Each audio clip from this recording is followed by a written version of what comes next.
You got to diversify your skill sets, okay?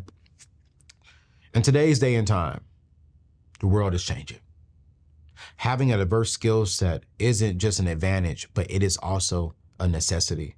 The more skills you have, the more opportunities you can create for yourself. By expanding your abilities, you not only make yourself more valuable in the marketplace and on your career field, but also open up multiple pathways to financial freedom, right? And personal growth. If you want to quit the rat race without leaving your 9-to-5 job, diversifying your skills and your skill sets, or not skill sets, skill set is super crucial. Let's think about it. The more skills you have, the more versatile and resilient you become. You're not just stuck in one role or in one industry. You have the flexibility to pivot when necessary, to explore different opportunities and to grow in multiple directions. Prime example, you all see me sitting here and teaching you all and doing YouTube. Over the last 3 years, because we've built a major YouTube channel, I've had major celebrities reach out to me, specifically in the Christian space, and say, yo, how can I do what you're doing? I'm a pastor, but I want to start a show. Actually, right before shooting this show, I was sitting down with a mega pastor, has close to 30,000 members. And he was like, hey, man, I want to build my show up and make it better. And I've watched you grow over the last 3.5 years since you left your last situation. And you've grown more in the last 3.5 years on this than you did ever with them for 6.5 years. What are you doing? How are you doing it? Then I started realizing, like, yo, I know how to grow. So now I'm consulting on the side, just teaching people what to do and how to do it and giving them that information. 3, you see me talking about money. A lot of churches have been reaching out to me and saying, hey, I want a stewardship pastor, but I can't afford to pay them full time. Would you be willing to consult with us as a stewardship pastor? Stewardship pastor consult, what does that mean?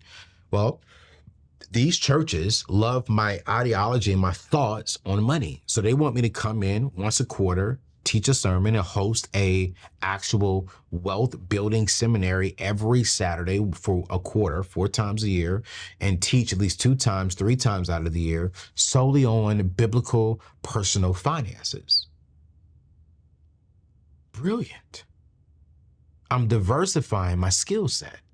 Here's how you can start diversifying your own skill sets. Number 1, you got to identify your skills. Identify skills that are in demand. Not just what you like doing or what you want to do. No, identify skills that are needed in America. Look at trends in your industry and beyond. What skills are employers looking for? What abilities could help you in your side of hustle, in your side hustle or passion projects? Whether it's coding, digital marketing, public speaking, project management, YouTube, there's always something new to learn. If you're going to do this, not only identify the skills that are needed, but you also got to invest into continuous learning. Make it a habit to learn something new regularly. I said this earlier, stop using your time to look on Shade Room, to look on what everyone else is doing. No, this could be through online courses, certifications, workshops, or even books and podcasts like you're listening to me today. The more you invest in your growth, the more options you create for yourself and for your family. So as you're learning and you're growing, right, you got to practice and apply. Learning these skills is just the first step. To truly master it, you need to apply it. Look for opportunities at work, in your side hustle, or even through volunteer work to put your new skills into practice. Prime example is, I remember when I was on a job, this is when I was in the collections. I learned a new skill, and I every time I would go in and ask for a pay raise, my boss would say, man, you're doing your job well, but you haven't taken more off of my plate. And so when he said that to me off of the second time of just giving me my general regular 2% at the time pay raise, which we all know 2% takes care of the taxes. So you see a small bump, but we don't see a tremendous bump. It wasn't until I came home and I told that to my parents, and my dad said, son, go learn something that the supervisor is doing that you can do. Do that for a season and watch them look at you and offer you the promotion. or a pay raise or something. What's going on, family? It's your boy, Anthony ONeal, and I want to share a secret with you. I want to share something with you that I regret not doing sooner. If you've been thinking about getting life insurance, now is the time to act. Let me tell you about my friends over at Ethos, a life insurance company that's making waves with its affordability and ease of access. You can get coverage for as low as $30 a month. My own rate was just around $60 a month. And I spend more than that on food delivery. Let me be honest. I'm gonna give you some quick points of why I love them so much. Number one is their rates and affordability. Imagine paying $30 or $68 a month for a peace of mind. That's less than most of your monthly subscriptions. Number two, ease of use. You can get up to $2 million in coverage without any medical exams or blood tests. Just answer a few quick, healthy questions and you're set. The entire process is 100% online and take less than 10 minutes. Number three, speed. You can get a quote in seconds. You can apply in minutes and have same day coverage. I got my coverage through Ethos literally in 10 minutes and got my thing back quick. Trust and reliability is the last thing I love about them. Ethos has an A+ rating with the BBB and stellar Trustpilot reviews. Every day, around 2,000 families are approved for life insurance through Ethos. Listen, I don't want you to wait. Life insurance rates can increase by 8 to 10% each year you delay.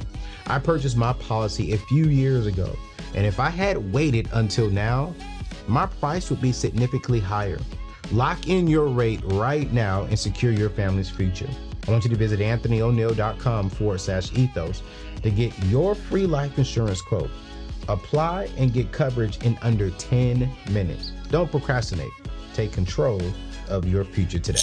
So I came back to work. I'll never forget, it was early in the morning and I saw my supervisor was going through our team's numbers and seeing what calls were actually being dropped as far as they were hard to collect, that he would have to call and call the people. It was a collection agency. He would have to call and try and convince them. Here's what I did. I came in maybe 20, 30 minutes early. I would pull up that list and I would get on the phone and call them because they were on the East Coast. I would call them and I would try and collect at least one or two of them every single day. And then if my call log was short throughout the day and I wasn't getting enough calls, inbound calls, I would open up the call list that are huge clients, right?